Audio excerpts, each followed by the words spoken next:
Siete de la mañana, muy buenos días Miami, sur de la Florida. Gracias por acompañarnos en WQBA 1140 a esta hora con Almora. En el centro de control técnico se encuentra Julio César Aude desde Madrid. Estoy listo ya para continuar con esta programación que iniciamos de lunes a viernes de 6 a 8 de la mañana y vamos a hablar de temas migratorios. Para eso, ¿quién mejor que nuestro amigo, el abogado de inmigración Willy Allen, que ya está en línea telefónica con nosotros? Willy, buenos días, bienvenido. Don Almora, qué placer compartir contigo, yo aquí en la pequeña Habana y tú ahí en ese gran pueblo de Madrid. Esa gran ciudad. Óigame, vamos a hablar de varios temas. ¿Usted bien con las lluvias? ¿No hubo problema? La verdad que llovió en la oficina mía que tú has visitado, se inundó el sótano y tuvimos que sacar los carros rápidamente antes que se empeorara. Y por supuesto la esquina de mi oficina estaba bajo agua, pero no, yo logré salir y llegué a mi casa, y la área de mi casa, gracias a Dios, aunque es un barrio pequeño, la pequeña Habana no es como ese palacio que tú tienes cerca del parque en Madrid, el agua no llegaba. Willy, vamos a hablar, que no hemos tenido oportunidad de hacerlo desde el viernes, cuando la Corte Suprema le dio la razón al presidente Donald Trump, o por lo menos le ha dicho que sí, que puede revocar el parol humanitario. ¿Qué pasa ahora? ¿Cuál es el próximo paso? Tenemos que, por supuesto, como siempre tú lo has hecho, separar lo que son los cubanos, que tienen ley de ajuste cubano, y los nicaragüenses, los haitianos o los venezolanos. Cuéntanos, ¿cuál es la metodología a seguir en estos pasos para quien nos está escuchando y tiene un parol humanitario o un familiar con un parol humanitario? Pero para mí no es una sorpresa que la Corte Suprema le dio la razón al presidente en eliminar el parol humanitario. Vamos a estar muy claros, el presidente anterior fue una acción ejecutiva de él y que fue retada por gobernadores republicanos y él ganó ese reto en una corte de Texas. Y aquí, en este momento, este presidente quiere eliminarla y una corte federal dijo que no podía hacerlo, pero la Corte Suprema dijo que él tenía el poder de eliminar el programa humanitario, igual que el otro presidente lo inició. Ahora, hay otra Corte Federal que dijo que la pausa que habían puesto para las residencias y otras formas de beneficio que buscaba el programa humanitario, esas pausas no pueden tenerlas. Tienen que empezar a seguir adjudicando esas aplicaciones. ¿Y qué es lo que significa?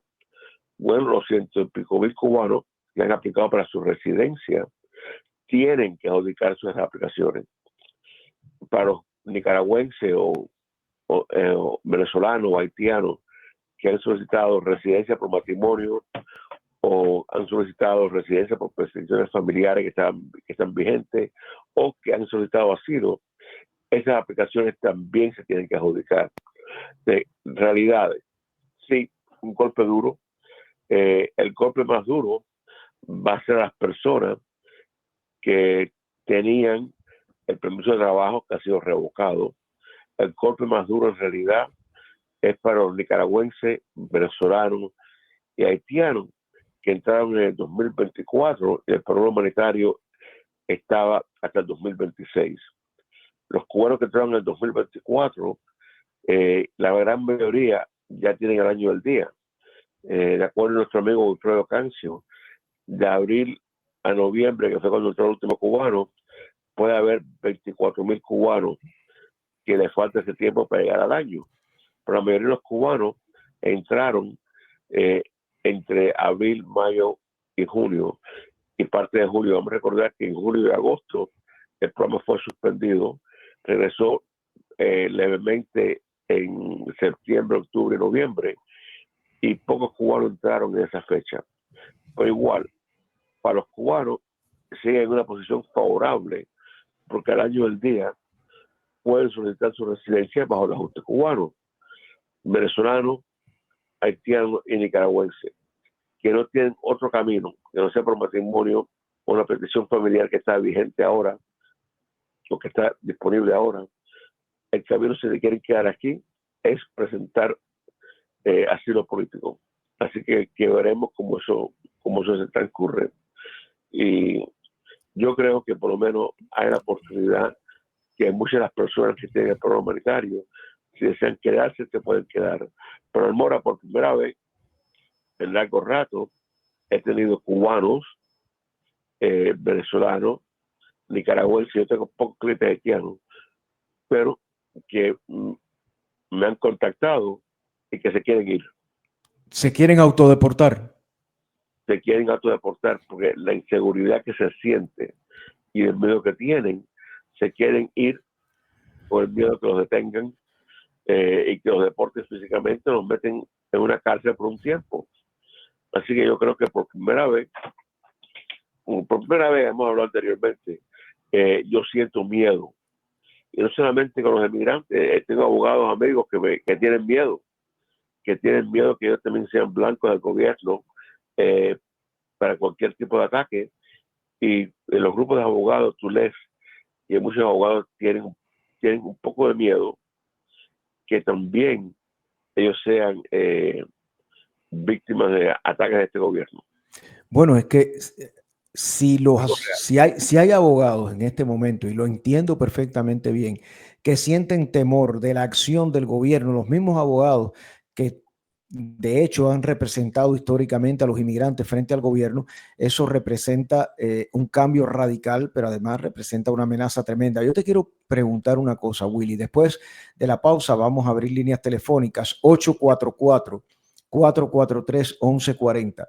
844-443-1140. Usted puede ir llamando para después de la pausa hacerle cualquier pregunta al abogado de inmigración Willy Allen.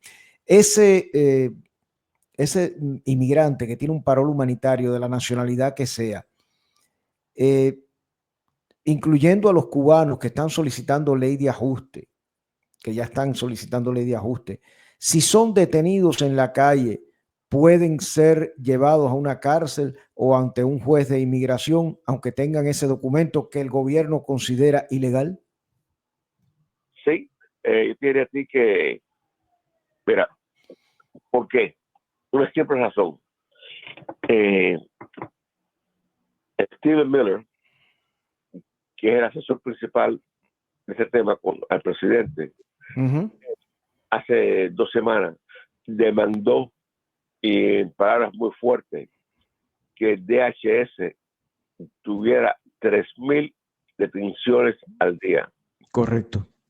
Almora, 3,000 detenciones al día es duro y no están ni cerca. Y por eso que han empezado a detener a personas en las cortes. Y cínicamente dicen, bueno, sí, vamos a detener en la corte porque las personas entran, pasan una inspección afuera, es un edificio cerrado, no tienen para dónde ir. Y es como cazar un venado que está amarrado. Y eso es lo que están haciendo para tratar de llegar a las 3,000 personas diarias. Yo creo que alguien que es detenido en la calle por un problema de tráfico o algo similar puede ser llevado a un centro de atención de migración. Ir a la casa a buscar a la persona con parol humanitario, no tienen el personal para hacerlo. Eso no me preocupa. Yo creo que eso ya es exageración. Pero cualquier inmigrante que tiene contacto con las autoridades de migración en este momento corre un peligro. Lo vimos con una señora de las Filipinas, que mira, puede ser una prima lejana de tu cocinera, regresaba de su familia en las Filipinas, residente americana por 50 años, la detuvieron porque hace 26 años tuvo un delito menor y fue, no es un delito que es de deportación, pero se pasó 3 meses detenida en un centro de atención de Spokane, Washington, hasta que al fin se presentó frente a un juez de migración y el juez de migración dijo, esta mujer no es detenible, no es deportable, no sé lo que hace aquí, y desmintió su detención. Pero la señora filipina se pasó 90 días detenida. Dios mío. Willy, vamos a una pausa y voy a dejar el teléfono nuevamente para que ustedes puedan preguntarle como cada semana al doctor Willy Allen, que está disponible a través del 305-854-5955. Ese es el número del, déjame no mezclar teléfono porque si no vamos a tener problemas aquí. El número para que usted llame ahora y pueda consultar directamente con Willy es el 844-443-1140. 844-443-1140. Y voy a dejar una pregunta para que Willy la vaya pensando. Si el gobierno del presidente Donald Trump considera ilegal el parol humanitario, ¿pudiera considerar ilegal las residencias otorgadas por entrada a través del parol humanitario? Vamos a dejarlo ahí cuando regresemos con el abogado Willy Allen.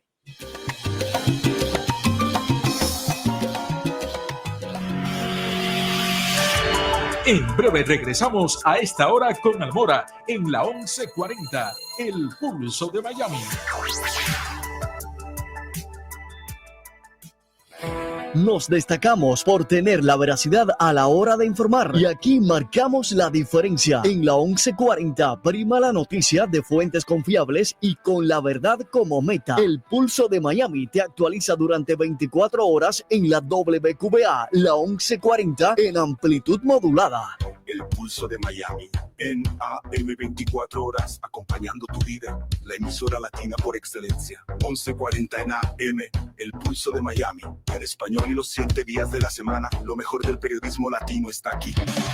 Desde Miami.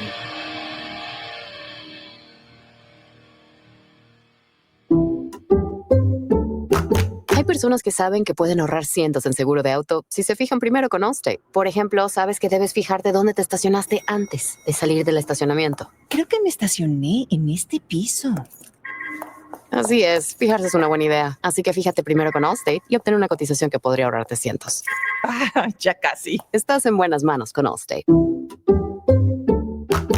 Los descuentos varían, aplican términos. Allstate Fire and Casualty Insurance Company afiliados, Northbrook, Illinois. Atención propietarios de viviendas y asociaciones de vecinos. Se acerca la temporada de huracanes y ahora es el momento de proteger tu hogar. En SRS Roofing and Windows es fácil y accesible. 305-504-6654. Ofrecemos financiamiento sin necesidad de crédito. Y para las asociaciones de vecinos, somos la única empresa en Florida que ofrece préstamos comerciales para techos y ventanas con solo un 6% de interés. No encontrarás eso en ningún otro lugar.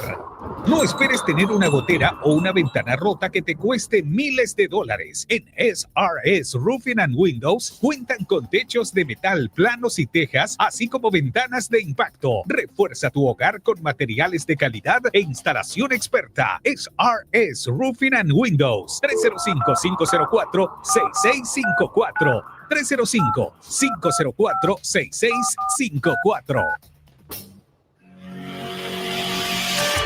Ya estamos de regreso a esta hora con Almora por la 1140 AM, El Pulso de Miami.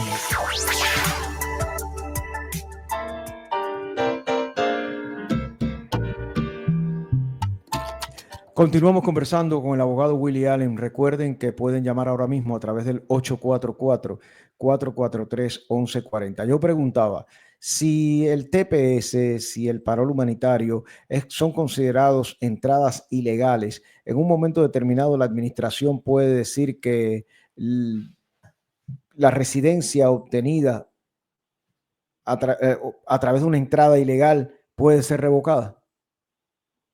Bueno, mira. Primero, no han aprobado muchas de estas porque está creciendo un proceso bastante lento. Segundo, sospecho que lo pueden intentar, pero no creo que va a ocurrir. En este momento, yo te diría a ti que es también el momento más difícil, aunque tenemos el beneficio del ajuste cubano. Para los cubanos, tenemos una oficina de UCIS, también en Spokane, Washington, que está negando residencia a padres cubanos que entraron con sus hijos acusándolos de tráfico humano. Algo que yo sé que no es correcto y sé que se va a apelar y sé que vamos a ganar, pero hace el proceso de residencia más difícil para esos cubanos. Tenemos la embajada americana en La Habana que está negando la residencia de peticiones familiares a personas que consideran que si no fueron miembros del Partido Comunista o de la UJC, pueden haberlo hecho y que por el tipo de trabajo que tenían para el gobierno cubano, le está negando la entrada. Sospecho que a lo mejor puede haber alguna oficina que quiera lucirse y diga que la entrada fue revocada y no pueden legalizarse bajo el ajuste cubano. No creo que ocurre, pero si fuera a ocurrir, como nuestro gran amigo Ciro del Castillo siempre me ha dicho a mí y me ha educado a mí y a Daniel y otras personas que trabajamos en este tema, siempre nos ha explicado que el ajuste cubano requiere solamente una inspección y una admisión o un parol. Y si esa inspección es una entrada y el parol te lo dieron por un día, es suficiente para que puedas legalizarte. Es más que en este momento, ahora a las 7 de la mañana, mi hijo está en una entrevista en la oficina de UCI de Kendall para legalizar a una joven que entró con un parol de un día. Pudiera ocurrir, bueno, la verdad es que nada que este gobierno haga que pueda impedir la legalización de un emigrante cubano, ucraniano, afgano, haitiano, va a ocurrir. En este momento, los emigrantes que tienen la alfombra roja y están bien recibidos son los africanos de Sudáfrica. Vamos a las llamadas, Willy. Vamos a las llamadas porque hay 2 personas o más esperando y no quiero que pierdan la oportunidad de poderte preguntar y hablar contigo. Buenos días. Su pregunta para el doctor Allen. Adelante. Sí, buenos días. Mi pregunta es, ustedes siempre hablan de los cubanos, nicaragüenses, ¿no? Haitianos, que les están tratando de negar la residencia, pero ¿qué pasa, por ejemplo, con colombianos, argentinos, ecuatorianos, que son pedidos, no sé, por los hijos, los padres, o son pedidos por el esposo, la esposa? ¿Qué es lo que pasa con ellos? ¿También se les está trabando la residencia? Buena pregunta. Todo depende de dónde uno es y de cómo entró a los Estados Unidos. Si usted es argentina, entró con la visa waiver que tuvieron los argentinos y se casó con un cubano, se puede legalizar. El hijo que tuvo en los Estados Unidos tiene 21 años, la puede reclamar y la puede legalizar. Mucho depende de un argentino, un colombiano, un ecuatoriano, cómo entró a los Estados Unidos. Ahora, si usted es colombiana y entró por frontera y le dieron un parol y está peleando, además que tiene asilo político, no tiene un ajuste para poder legalizarse el año del día.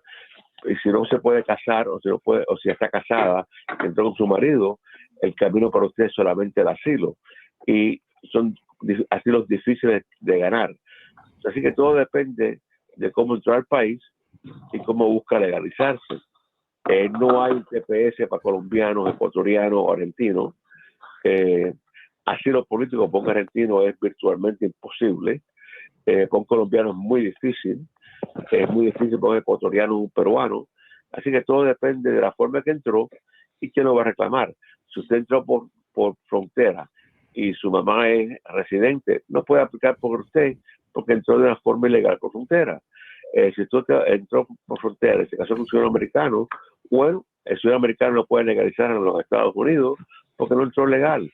Ahora, si usted es ecuatoriana, viene con una visa turista, se quedó, lleva aquí 5 años ilegal, pero se casa con un ciudadano americano o con un cubano CO6, se puede legalizar.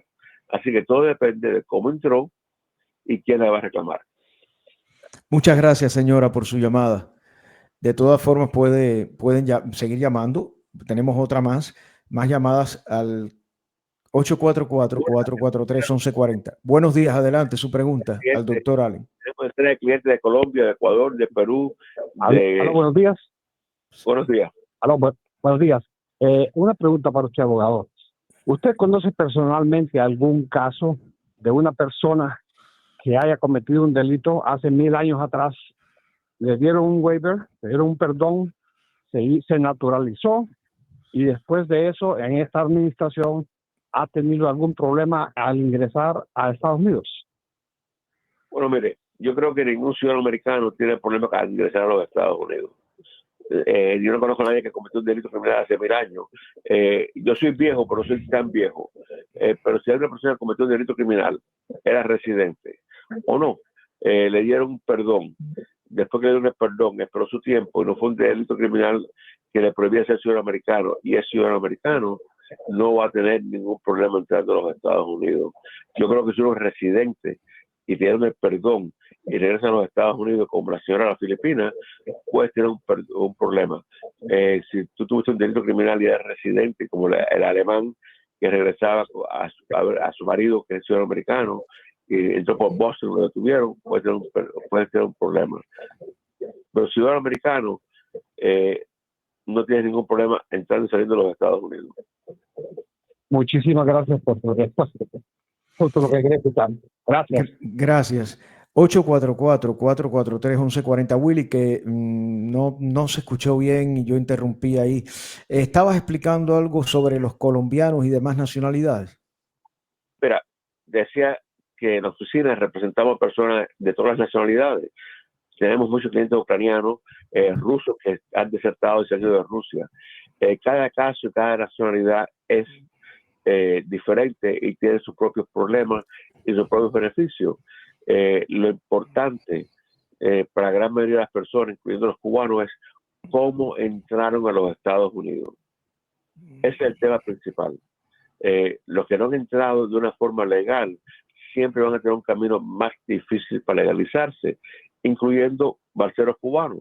Si tú eres un balsero cubano y entraste a los Estados Unidos y no te procesaron y tienes un asilo que tú aplicaste, no te puedes legalizar bajo el ajuste cubano, porque no tienes la entrada legal. Si tú eres colombiano y entraste a los Estados Unidos hace 6 años, una visa turista, te quedaste y ahora fue que te enamoraste y te casaste con un ciudadano americano, ahora te puedes legalizar. Si tú entraste hace 21 años, como Argentina, cuando Argentina tenía el waiver de visa, y ahora tu hija tiene 21 años, te va a poder legalizar. Cada caso de cada situación es único.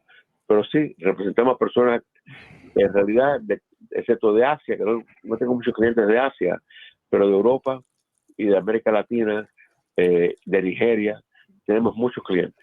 Vamos a una última llamada. Vamos a una última llamada con el doctor Allen para que usted le pueda hacer la pregunta. Adelante. Sí, hola. Buenos días, abogado. Buenos días. Abogado, tengo una pregunta. Yo entré hace más o menos 22 años, 23 años al país ilegalmente. Tengo un hijo ciudadano americano que es menor de edad. ¿Hay alguna manera que yo pueda arreglar algo, pueda tener algún camino a hacer algo? Tengo una compañía que le da empleado a ciudadanos americanos. Bueno, mira, el tema tuyo es la forma que tú entraste. La forma que tú entraste, que fue ilegal. Sí, tu hijo menor de edad no te puede ayudar, por supuesto. Y no te puedes legalizar en los Estados Unidos porque entraste ilegal. Y una persona que entre ilegal o se quede ilegal no califica por la visa de trabajo. Así que en este momento tú estás en 11 millones de personas que están indocumentados y que el camino para documentarse es muy lento y muy lejos.